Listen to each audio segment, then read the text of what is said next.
Dalam keseharian kita tidak bisa lepas dari benda yang bernama uang. Mulai dari memenuhi biaya untuk hidup sampai memenuhi biaya untuk pemakaman. Namun, tahukah kamu proses pembuatan uang kertas? Simak video ini sampai habis agar kamu mendapat wawasan baru. Tahukah kamu proses pembuatan uang kertas yang selama ini kamu gunakan sangatlah rumit? Untuk membuat desainnya saja membutuhkan waktu 2 sampai dengan 6 bulan. Butuh proses agar uang yang dihasilkan memiliki kualitas yang baik dan sesuai spesifikasi. Dan jumlah uang yang akan dicetak sudah ditentukan jumlahnya oleh Bank Indonesia. Perum Peruri adalah satu-satunya perusahaan yang mampu dan diberi kewenangan oleh Bank Indonesia untuk mencetak uang kertas asli. Inilah dia proses pembuatan uang kertas yang berlaku di Indonesia. Proses yang pertama adalah proses plat cetak. Ini merupakan tahap awal dari proses percetakan uang kertas. Butuh waktu 2 sampai dengan 6 bulan untuk membuat plat cetak uang kertas tersebut. Proses yang kedua adalah proses roll sablon. Setelah membuat plat cetak, lalu beranjak ke proses pemberian tinta roll mesin penggulung atau alat pemutar untuk mencetak uang. Proses yang ketiga adalah proses cetak uang kertas tahap cetak rata atau offset proses.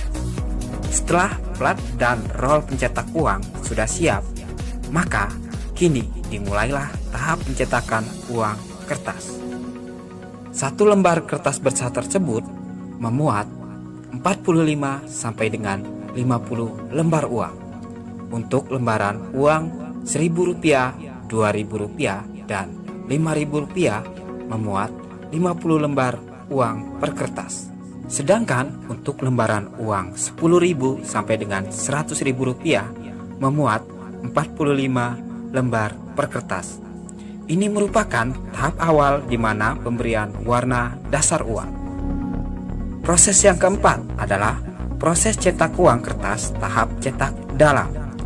Setelah kertas diberi warna dasar, kemudian dilanjutkan dengan percetakan kertas di lembar bagian dalam atau di lembar sebaliknya. Namun, sebelum mencetak bagian dalam, kertas yang telah diberi warna dasar terlebih dahulu dikeringkan selama 1 hari. Proses yang kelima adalah proses pemeriksaan lembar besar. Setelah 2 bagian kertas telah dicetak, lalu dilakukan pemeriksaan uang.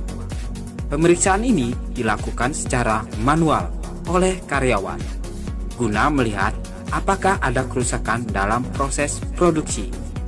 Bila diketahui ada yang rusak atau cacat, maka pada lembaran yang rusak itu akan ditandai dengan coretan. Proses yang keenam adalah proses cetak nomor. Usai diperiksa secara manual, maka dilanjutkan dengan pemberian nomor uang.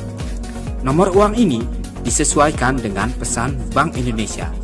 Terdapat 3 mesin putar pencetak nomor yang telah diisi dengan plat nomor masing-masing uang. Setelah percetakan nomor, maka uang kertas tersebut diperiksa kembali guna mengecek kebenaran dan keabsahan nomor uang tersebut. Proses yang ketujuh adalah proses penyelesaian. Ini merupakan tahap akhir dari segala proses pencetakan uang kertas. Proses ini terbagi menjadi 2, yaitu proses secara mekanis dan proses secara manual. Proses secara mekanis, kertas lembar besar tersebut kini dipotong menggunakan 7 mesin kertas. Secara manual, lembar uang diperiksa kembali langsung oleh sejumlah pekerja yang didominasi oleh perempuan. Pada tahap akhir ini, lembaran-lembaran uang yang rusak atau cacat kemudian dilubangi untuk dihancurkan. Jika kamu mempelajari hal baru hari ini, silakan klik tombol subscribe dan bagikan video ini ke sahabat terbaikmu. Terima kasih sudah menonton video ini.